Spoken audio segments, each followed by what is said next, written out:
monkeys go to drink? I don't know. Where do monkeys go to get a drink? The monkey bars!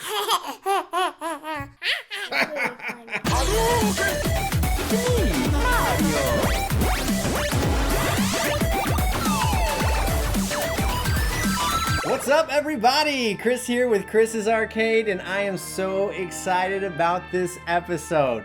Today's guest is phenomenal. He worked on Jim Henson's The Dark Crystal. He co-created Boglins. He created Uncle Traveling Matt in Jim Henson's Fraggle Rock. And he's still at it today with his new toys, the TOTIMS, and more. Ladies and gentlemen, I give to you the one and only Timothy Clarke. Tim, welcome to the show. Hi, good to see you. Now, Tim, before you were making toys, you were making puppets. Take us back to when that all began. Well, I started making puppets as a kid. And I used to do puppet shows with my older brother for the local kids. It was one of the ways that we made money. And we also used to do haunted house. And those were the main two things that we did to make some cash when we were kids.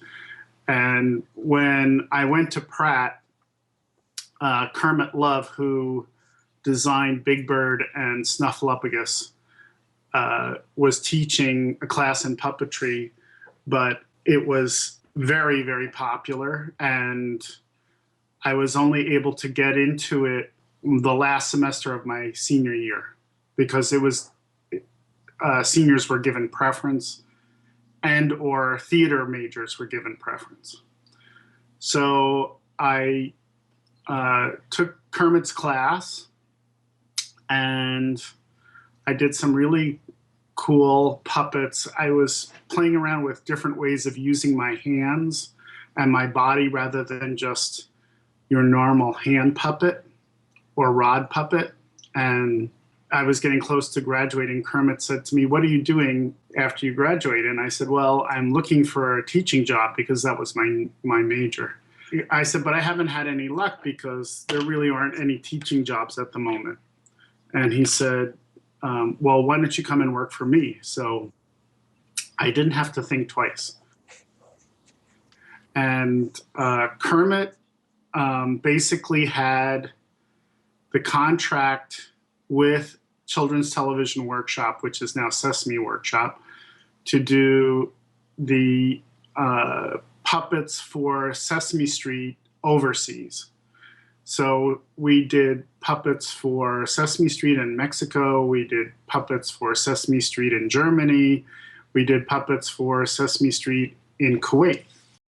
So I worked for Kermit for a year doing design and development. And in between those projects, I would work on things, of my own.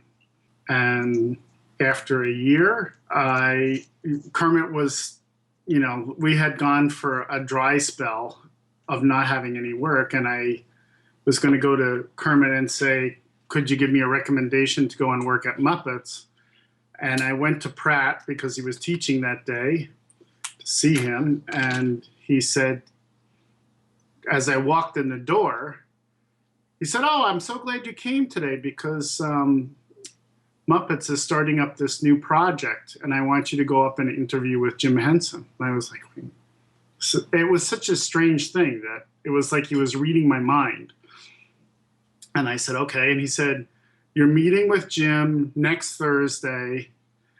Get together all your puppets and take them with you, And I said, "Okay, fine." So the next week, I took all the puppets I had been making while I was in college and while I was at Kermit's shop, and I took them up there. And I didn't have anything else to put them in but, garbage bags. So I hauled all these garbage bags full of puppets up to Henson's workshop on 68th Street in Manhattan. And I met with Jim and I just started pulling the stuff out. And Jim was just like enthralled. And one of them I had done was a dragon that my left hand was the head, my head was the bump in his back, and my right hand was his tail.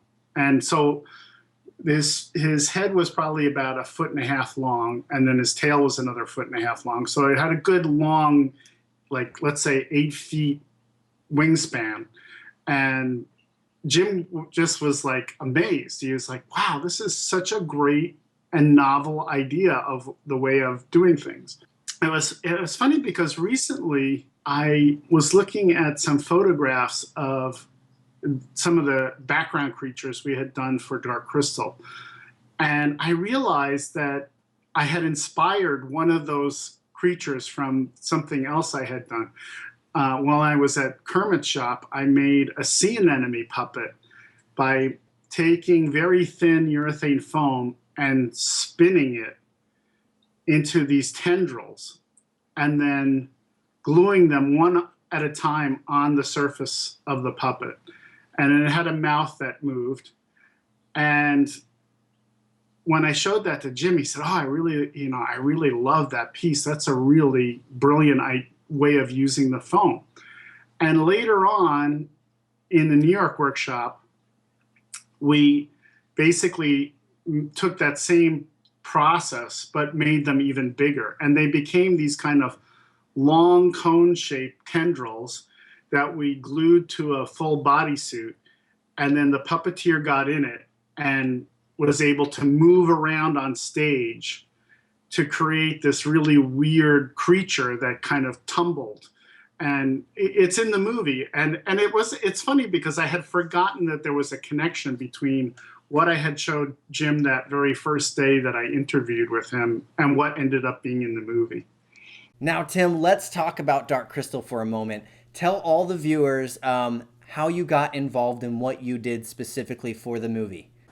Okay. Well, then the reason I was interviewing with Jim that day was because Dark Crystal had just started up production in New York City.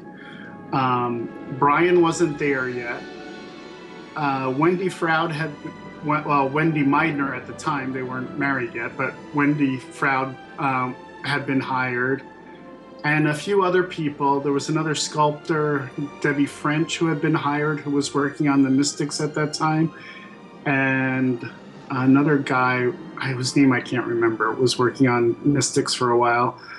Lyle Conway, who did the Skeksis, got hired, I think, maybe a month and a half after that, or maybe 2 months later. And we just started at the very, very beginning of playing around with materials, playing around with how you could manipulate puppets in different ways, from using your hands in different ways and using your body.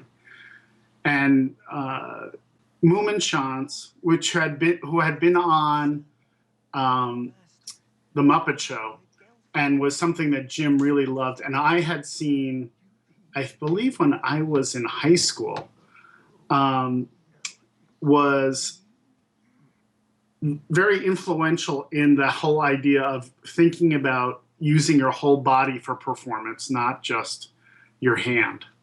So that was how we started development, and they put me on the Mystic crew, and the first Mystic head was done by Debbie French. It was carved out of a solid block of foam, but they kind of knew that that wasn't going to be a way that we could proceed because the foam breaks down too quickly, and we knew that these things were going to get a lot of use.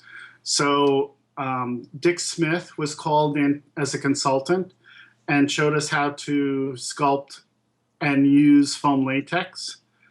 And that was the very beginning. And then Debbie left because she had gotten, I think, a commission to do some sculpture work of her own. And I stayed on and I sculpted all the Mystic heads.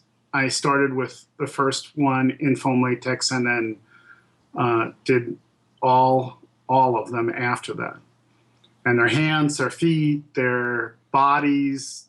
I did the preliminary mechanisms for their arms and their hands. And was, part of the overseeing the whole team with Sherry Amott, who oversaw the construction of the costuming. So I was the heads, the hands, and the feet, and everything underneath, and Sherry was in charge of overseeing all the costuming. Now, how many puppeteers did it take to man a mystic? It depended on the shot.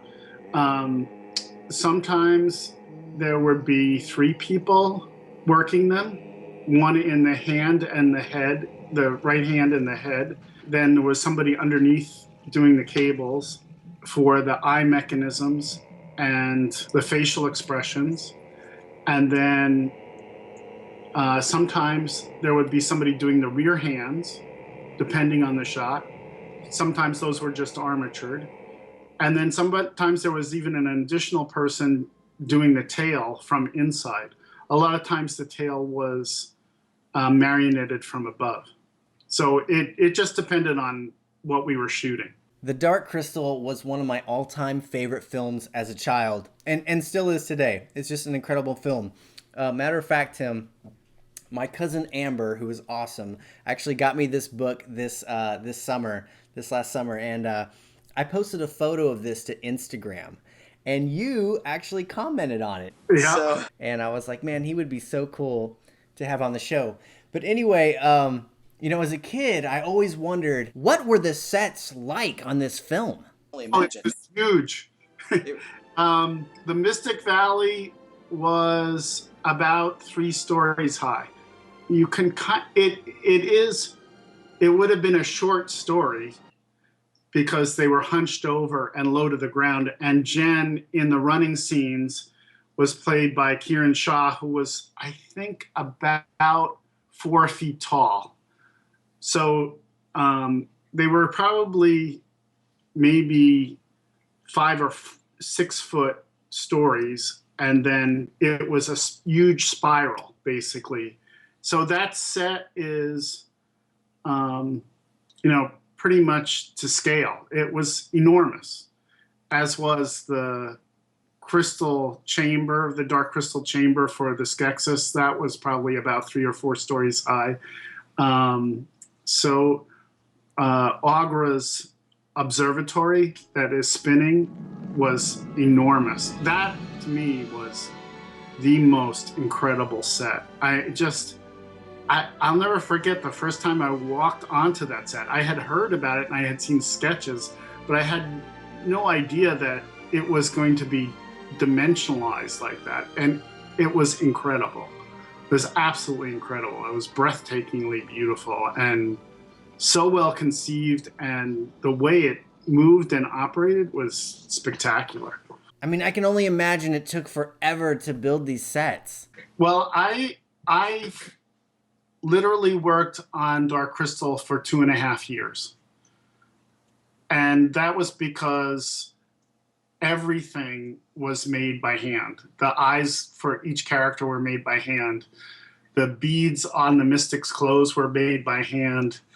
A lot of the utensils and the pots and that they had were made by hand. And that was true with almost every character, plus all the puppets that moved within the scenery were created. So it was true that we just built an entire world. And, it was, like when I think about it now, it just seems crazy the amount of time and effort that went into it. But what was your relationship with Jim Henson like? Oh, Jim was actually quite shy. He was not like this gregarious person. He was rather quiet and shy. He would come into the workshop once a week to see what we were doing. And we used to say that Jim had a whim of iron, because he would come over, to you and he would say, oh, what are you working on? And blah, blah, blah. And sometimes he would walk in the workshop and he would talk like Big Blue, who was on Sesame Street. He would put on like this deep voice. And he'd come in and go, well, men, how are you doing today? And what are you working on, And it was almost like he felt more comfortable relating to people as a puppet than he did as himself.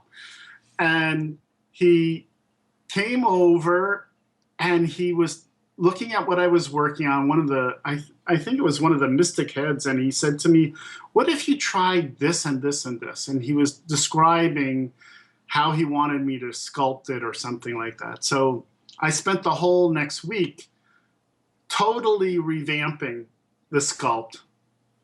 And he came in the following week and he looked at it. He goes, what did you do? And I said, well, Jim, when you were here last time, you said to me, what if you tried this and this and this and this? And he said, yeah, I meant you should try it. I didn't mean that you should actually do it. And I was like, what? Because, it's like, I mean, I have to say, I was literally a year out of college when I started working for Muppets. And I was so in awe of Jim and Frank, and I myself was very shy, and so to me, when Jim said something, well, that means you do it, So he said, no. He said, I just was thinking out loud, and I meant that you should kind of play around with this some more and try different things. So I said, okay, all right, fine. I'll go back to what it was before. So that I was not the only one that experienced this. It's like it was a common phrase at the workshop. It sounds to me that Jim Henson gave you guys a lot of creative freedom. Very much so, and I didn't realize how unusual that was till after I left Muppets, because I remember when I started working at a toy company, they asked me to design a bunch of puppets as toys for kids. And I said, okay, fine. And the art director said to me, would you sketch out what you're going to make before the characters? And I said, no, I'm just going to build them. And he said, what? I said, well, I don't think I'm building a three-dimensional object. I don't think about it in 2 dimensions. I think about it in 3 dimensions, and then I construct it and I build it. I pattern it and I build it, and I make the patterns. And he goes, is this how you used to work at Muppets? And I said, well, it depended on the project. Sometimes an art director would give me a sketch of the character they wanted me to make, and then it was up to me to make it dimensional. And sometimes I was just told, we need, 3 puppets within a week. What can you make? And it was just for us to come up with whatever we wanted to create. And I said there were no set rules. It was a give and take backwards and forwards. And, great ideas were great ideas, whether they came from the art director or they came from the puppet designer or they came from, somebody in the mold shop who said, oh, I have an idea of ways to use this material to create something different. So, yeah, that was definitely, and everybody says it, that Jim gave us all the freedom to try and experiment and do new things. Mm-hmm. And he reaped the benefits from it because he gave us that freedom. And it didn't mean that everything you did was used or serviceable, but he gave you the freedom to explore. What were some of your biggest challenges working on the Dark Crystal? The biggest challenge for me was the arms for the Mystics, because they had to move up and outward and forward off a fake harness, and creating a joint on the back of the puppeteer that was both lightweight and wouldn't bind was a big problem. And at one point we even tried using ball bearing joints, but they were too heavy and they didn't move any smoother than the Teflon. We ended up using a polypropylene plastic joint of basically just huge washers that we cut ourselves that slipped on top of each other. And it ended up working, and the the rotation out of that, the pivot point, was basically like a heavy duty dryer hose, so that it flexed forward and backward. So, and a lot of the joints were that flexible hose. Let's talk about Fraggle Rock for a moment. Tell us how you got involved in what you did for the show. Well, after I finished Dark Crystal, I was sent back to New York, and they were starting up work on Fraggle Rock, and I was assigned to make Uncle Traveling Matt. And Michael Frith was the art director at Muppets and had sketched out the characters. And so we went from working from Michael's drawings into creating the different characters. And there was a whole team of us, and we always had to do duplicates of everything that we made as a backup. And then Jane Gutnick and I worked with Foz, or Franz Fozicus, but everybody called him Foz. Foz had developed the radio-controlled mech system for puppeteering.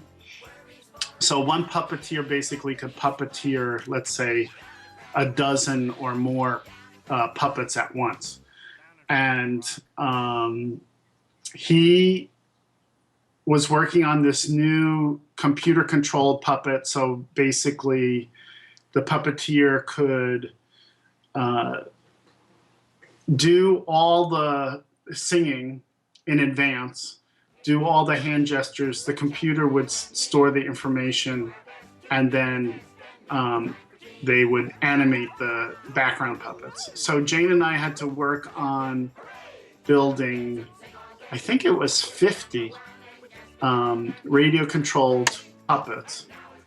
And it was very, very difficult. We had to get a special lightweight fleece made. You had to be really careful about where the eyes were placed on the head, because if they were put too far back, the mouth wouldn't open properly. If they were put too far forward, the mouth wouldn't open properly. So it was a constant playing around and balancing act between building those characters. And I think they only used them in the first season for the background singing numbers, and then they stopped using them. I think they proved just to be too temperamental on set, and the radio frequencies would have interference from outside sources. So, like the radio control puppets would just start chattering rather than moving smoothly or efficiently. So there was it was unfortunate, but it was used in other things that Muppets did after that, in a lot of developmental areas. I know an early version of that was used for the Kermit scene of him riding the bicycle. And then later on, when they went into doing Labyrinth, and Labyrinth was also one of my all-time favorite movies. Almost everything after that, radio control became more and more involved, and less. There was less use of cable systems, although they still use cable systems because of that same issue of radio interference. So, and sometimes because when you're pulling on a cable, you get tension that is smooth and consistent or reliable, and it's also something that you feel. Whereas radio control is a basic push-pull. It's not. There's no like meter to it. It doesn't go from soft to hard. It's just a direct action. So it's good for an eye blink, but it's not necessarily great for making a puppet frown or making its lip curl or something like that, because you want that expression to go with what the character is saying. Now, were you on the set a lot on Fraggle Rock?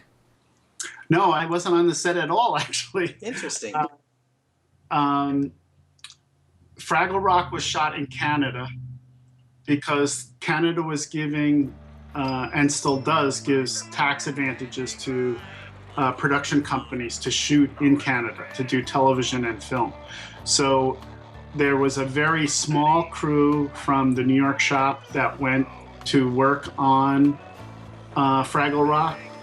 And most of the people who worked on Fraggle Rock were hired in Canada. They had to have a guaranteed amount of Canadian citizens working on the production. So, whereas the workshop built all the puppets, then the puppets went to Canada and they hired puppeteers there. They hired all the production people to work there. Then Jim didn't have any projects after Fraggle Rock for a while, and basically all of us who had been working there were put on freelance staff rather than being permanently employed by Muppets. When I started working at Muppets, there were 25 people probably working there. When I left Muppets, I would say there were probably 175 people working there. So it had grown beyond what, was needed. So that's how I got into doing toy design and toy development. Now that is my next topic. But before we get there, there has been rumor for a few years that there is going to be a Fraggle Rock movie. Do you think that's going to happen? I have no idea. I've heard the same thing. I know that they're interested in doing it. A lot of these things, like there was supposed to be a Dark Crystal, a new Dark Crystal movie, but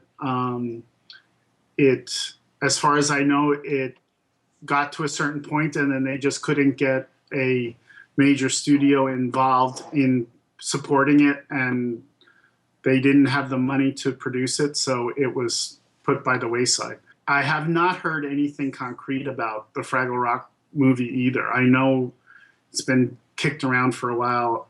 It may still happen. Who knows? What do you think Jim Henson would think of the movie world today? Jim, when Jim started the Jim Henson Hour, he had one of the first computer-controlled puppets that was ever created. In Labyrinth, they did some really early playing around with it. But Jim was fascinated always by new and different things. He wasn't tied to doing traditional puppetry with anything or everything. He loved experimenting. He loved, playing around with new ideas and concepts. So, I'm sure he would be looking at it and going, well, this is good, this is bad, this is what we should be doing with it, this is what I want to do with it, and this is what I don't want to do with it. So right. I know that CGI has its place in film, but I feel like today in the film industry, it's overdone. And I just miss the days of the Dark Crystal, the Labyrinth, and all of Jim Henson's films and productions where, I don't know, the puppets and the animatronics were just so much more lifelike to me. They had more, there was more emotions, I felt. There was more of a connection. I don't know. Well, I think the biggest difference is the immediacy on set of the interaction between the actor and the character that you can't replace. I mean, even though something can be very well scripted and the actor is working towards, the character, there's no room for improv because you have to be reacting to something that is created later. And they can't work, from you fooling around on set. And the amount of improvisation that went on at Muppets was always something that was very important to making those characters be real and alive. And it's, the interaction on the Muppet Show between the guest star and the puppets themselves and the guest star believing in the character that they forget that they're talking to a puppeteer, And that's the great and wonderful thing about the illusion that, puppets create. Now let's talk about Tim the Toy Maker for a second. Tell us how you got involved in the toy industry and tell us about your toy sectors. When I was working on Fraggle Rock, I realized that it was winding down, and I went to Jim and I said, Jim, we should really have a design and development department here at Muppets for toys products, because it's like, let's say they would make a ride-on vehicle of Big Bird. It would be a 3-wheel vehicle that they would stick a bunch of stickers on, but it wasn't really a Big Bird ride-on. It was just a 3-wheeler with stickers. And I said, we're doing such amazing things with materials, and we could be creating toys here that reflect more like what we're seeing on film and television. And he said, Tim, I think it's a wonderful idea. I just don't want to do it. And I always say that was the best kick in the pants I ever got, because then when I was put on freelance staff, I said, well, I'm going to start playing around with some of these ideas myself and pitching them to the different toy companies. And Hasbro had gotten the license to do the Dark Crystal figures. And Jim Mahon, who was another art director, said to me, Tim, you know these characters better than I do. Will you sculpt some of them? And I said, sure. And I said, which ones do you want me to do? And he said, well, of course you should be doing the Mystics. And then would you do the Gartham and the Landstrider? Because I had worked on the Landstrider also. The Gartham I had not worked on. Those were done by Fred Nida. So I met with the people at Hasbro. They told me what they needed. I sculpted the characters 2 sizes up. And then they were all done in clay. And then I went to Hasbro and I worked there for a few weeks, making molds and casting them, and then taking the plaster castings and finishing them for their to be sent to the Orient. So that was my first introduction to doing toy design and development. And it basically, then I started working on presenting ideas, but of my own. But Hasbro was the only company that would see me because they knew me. But everybody else, the toy industry is so paranoid. If they don't know you, they don't want to see you, because they don't want to get into an issue of you having taken an idea from somebody else and you're trying to sell it. They don't want to get into lawsuit issues. So, it's like this terrible catch-22. They want new ideas, but they don't want to see you, So I ended up going to Toy Fair in New York City in February. I think that was in '83. And I was looking through Toy Fair magazine, and in the back there was just a small ad for 7 Towns, who had represented Erno Rubik for Rubik's Cube. So I called them and I said, look, I'm been working on a bunch of different toy designs, and I have some ideas that are really different and innovative. Can I come in and meet with you? And the guy said, well, really, we don't see that many people from the outside. We have a core group of inventors and designers. And I said, well, when I was working at Muppets, I worked on the Dark Crystal toys. And they said, oh, you worked at Muppets? And I said, yes. And they said, well, yes, then you definitely should come in. So I went in and met with them, and I started showing them concepts. And at that time, I was also doing television commercial work with Maureen Trotto, and we were doing a lot of special effects and prop stuff for TV commercials.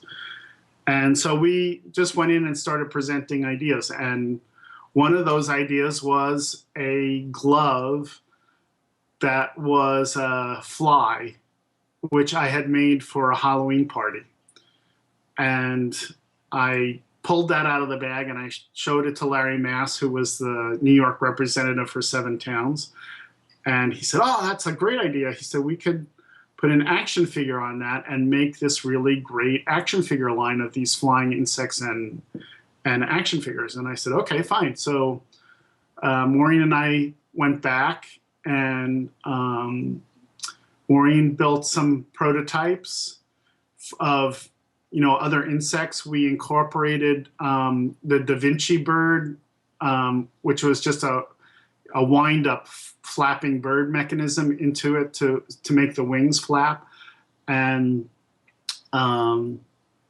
we made a bunch of prototypes, and Seven Towns started showing it the next year at Toy Fair in February. And Coleco loved it and bought into it, and that was the beginning of me doing independent toy design. And those were the Sectors, right? Yes. Although they were called Skyriders at that time, but they changed it to Sectors when it got to Coleco. Now, one of my all-time favorite toys as a child was my Boglin. Over here, I'm a Boglin. Me and my buddies need a place to hide out. Come a little closer. Oh, did I scare you? Oh, I do that so well. If you take us home, we'll kiss your Aunt Martha. We'll eat your peas. And we hope you know lots of girls. Hey, the name's Boglins, each sold separately, and we're looking for good homes. Maybe yours? Let's talk about Boglins. Where in the world did you come up with the idea of Boglins? They were amazing. Well, Maureen and I were working on a TV commercial for Lanacane. And it was around Halloween, and we created this witch, which was called the Wicked Itch. And it was a foam latex puppet head. I'm pretty sure we made eyes. I made an eye mechanism so her eyes moved. And Maureen sculpted it up.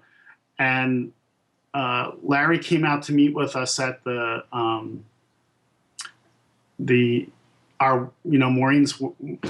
workshop, and we were showing him the Wicked Itch, and he said, "Oh, I love this." He said, "This is really good." And I said, "Yeah, well, this is what I did, on Dark Crystal. This is foam latex, and it's using foam latex as a hand puppet." And I said, "I've always wanted to do, a creature out of this for kids to play with." And he said, "Oh, that's a great idea.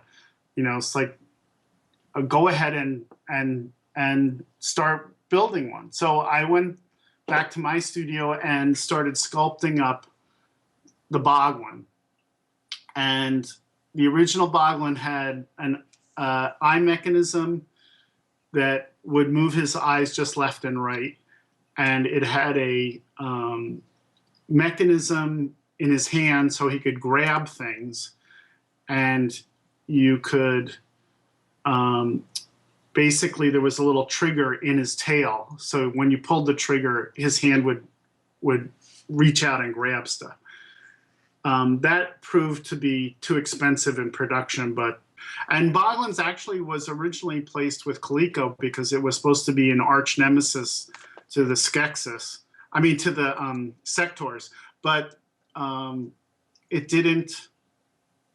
The prototype they built was just nothing like the characters that Maureen and I had made, and it was just a big.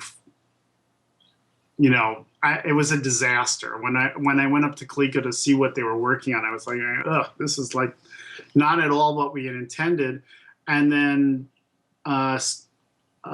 Sectors got dropped from Coleco's line. Coleco had lost way too much money on the Atom computer, so they were on the way out. And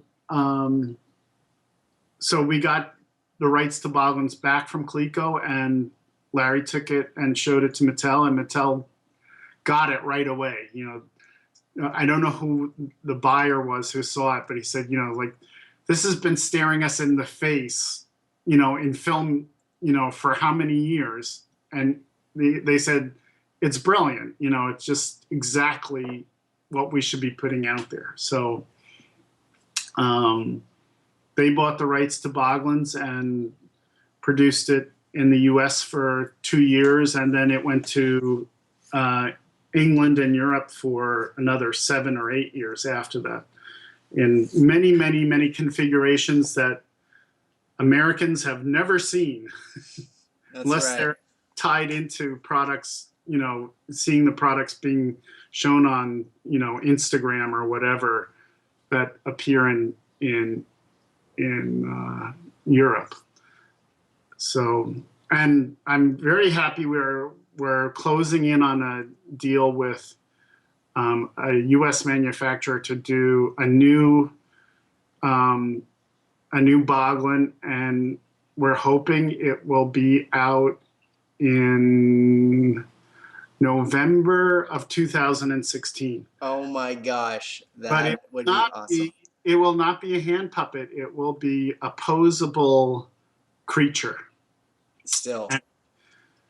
So that's the beginning phase. And then we're hoping to go on to other things because, there's so many variations that were conceived that were never done. So we're hoping that if this does well, we will go on to doing, hand puppet Boglins in varied sizes, as well as the mini collectibles for the US market. And maybe even hopefully a bat Boglin, which was a concept that was pitched many, many years ago and never came out. That is interesting. Well, you can guarantee that I will be buying a 2016 Boglin. That is awesome. Now, Tim, can you tell the viewers the story of the time you had to make a pair of big old fake boobies? Oh my goodness. That was when I was working at Kermit's shop, and I didn't actually build them. I was working at Kermit's workshop, and the transvestite performer Divine was doing an off-Broadway show. And he came in to get fitted for this show that he was in. And the Kermit's studio was on 2 different floors. One was a half step up and one was in a well, basically. And the costume builders were downstairs. And Divine came up and he said, "What are you guys doing up here?" And we said, "Well, we're building some puppets for a TV commercial." And he said, "Oh, could you make me a new pair of tits? Because the ones I have are terrible. They're just like, they're not flexible. They don't move with me. They look terrible." So John Orberg said, "Yeah, fine. I'll make them out of this foam and I'll put some lead shot in them so they'll bounce." And he said, "That's great." He said, "When can you have them ready?" And he said, "Well, when are you coming back?" Divine said, "Well, I'll be back in 2 weeks." And John said, "Oh, that's no problem. I'll have them ready by then." So Divine comes back. Now, Divine didn't wear women's clothes all the time. He was wearing a purple pantsuit and no wig. And he had like white hair that was about half an inch long. And he comes upstairs and he strips down to his underwear and puts on this white stretch tube and puts these breasts in the stretch tube, and he starts jumping up and down in front of the window. And at that time, Kermit's studio was in the Bowery on Great Jones Street, and we were in the 2nd floor, and the windows overlooked Great Jones Street, and there were 2 winos sitting across the street. And this is when the Bowery was just like, it was a really bad neighborhood. It was all drug addicts and alcoholics. And 2 winos are looking up at the window at this like 300-pound man with these huge breasts jumping up and down And the one wino like just picks up the bottle and looks at the bottle and is like shaking, looking up at the window and then looking at the bottle and looking up at the window, and then he just like shakes his head and takes the bottle and throws it across the street. And I am watching this because my seat Oh gosh. my desk was right next to the window, and I started laughing. And Divine turned to me and he goes, "What is so funny?" You know? And I said, "Oh, I'm sorry, I wasn't laughing at you." And he goes, "What are you laughing at then?" You know, and he was really mad. You know, he was like really upset. And I was like, Crazy. you know, like having a 300-pound transvestite like standing over you, yelling at you. And I said, "No, I was laughing at the two winos across the street, you know, because he was looking at you and then looking at the bottle and then he looking at you and then looking at the bottle, and he took the bottle and he threw it away." And he said, "I don't see anything funny about that at all." You know, and then he turned around and he left. But I was just like, oh my gosh, what did I do? You know, like, Now, to all the viewers who are wondering who Divine is, Divine was a very interesting character in a bunch of John Waters films.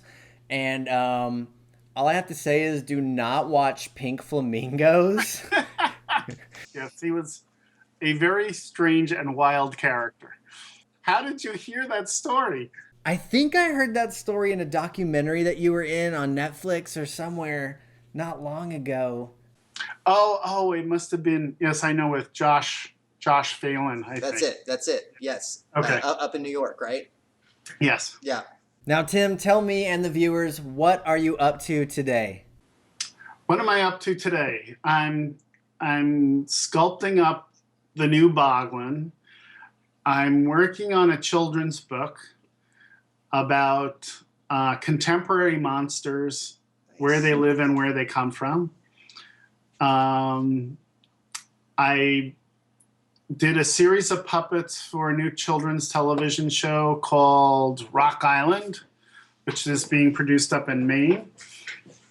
And that's to be a follow-up on kind of where Mr. Rogers left off, to kind of build an imaginary world, and the puppets play children in the series, and the idea is to address children's problems with the puppets and give parents and kids ways of dealing with, you know, contemporary issues, from bullying to looking at the internet and all the things that have happened since Mr. Rogers passed away, and helping kids deal with that stuff. Now, tell me about these amazing puppets behind you. Oh, well, there's a big array. A lot of them are puppets that I did for a traveling show that my son wrote.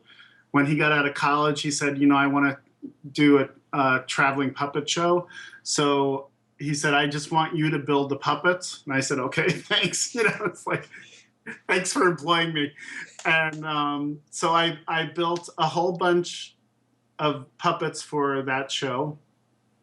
Some of them are toy puppets that I did more recently, which I'm selling online. Wow. This was actually from one of the characters in the show, but we ended up making them as toys to sell during the show. They're called Doy Birds. So it's a hand and rod puppet. They're very simple. Oh, wow. And your fingers become feet. Look at the feet. That's awesome. Then the rod goes up into his head and it goes up and down, so it can do some funny things. So these were the characters in the show that the princess basically creates as a pet to be sold to pay off her cell phone bill. So it's a very kind of contemporary fractured fairy tale. Now, Tim, do you build a lot of the puppets out of your own home? Yeah. I build everything here in my studio. That's amazing. Tell everybody where we can find you online. Oh, check out my stuff on Instagram. It's Clarke toys. Yes, please tell everybody about the TOTIMS. They're amazing. And TOTIMS is a toy, like a designer toy that I've been working on for a while and doing different variations of. They've been shown at Toy Art Gallery in Los Angeles and at Clutter Gallery in Beacon, New York. I have a website for those. It's just www.totims. It's two Tims, basically, not two, the correct spelling, but it's a play on my name. And there's another website dedicated to these puppet characters, which is drfin, PHIN.com, which is all based on the characters that we built for that show. And you can buy Doybirds through there, or Sherlock Bones, who's the dog character. We did also. Sherlock Bones, that is awesome. That's Sherlock Bones. So they're available on the website. Oh, awesome. I'm going to have to get my kids some of those for Christmas. That's great. Sure. So, And I think that's it. Yeah, I'm on Tumblr. It's the same, Tim Clarke Toys, and Instagram, Tim Clarke Toys, and then the other ones. Tim, it has been such a pleasure talking to you, and I cannot thank you enough for being on the show. Films like The Dark Crystal, The Labyrinth, all of Jim Henson's productions is what got me interested in film as a child. And I'm very grateful to be doing that for a living today. And those films, like I said, really inspired me to just be so imaginative and try to recreate all this kind of stuff that Jim did. And matter of fact, I used to get a cassette player before I had my first video camera, and I would record audio from The Dark Crystal, and I would go play it outside on a little cassette recorder. I'd have all my neighborhood kids come over, and I would make them act out little parts and while the music was playing, and it was so much fun. And that's when my parents saw me, and they're like, okay, we got to get this kid a video camera. So they finally bought me a video camera, and the rest is history. And now I'm doing film as a profession, and I am so grateful. But Tim, I am also so grateful that you were on this show tonight. So thank you so much. Sure, my pleasure. So what are you doing? So after the interview, me and Tim kept talking for another 5 to 10 minutes. It was just amazing. He is such an interesting person. He's a master at his craft, as you guys can see. And I'm just so grateful for him to be on the show, and I hope you guys enjoyed it. Make sure you guys tune in for next week's episode. I'm having YouTube sensation Mike and Gary on the show. These guys make some awesome parodies. They get millions and millions and millions of views. They're just amazing. So they're physically going to be on the show, so you don't want to miss that. Make sure you hit the subscribe button, and we'll see you guys next time.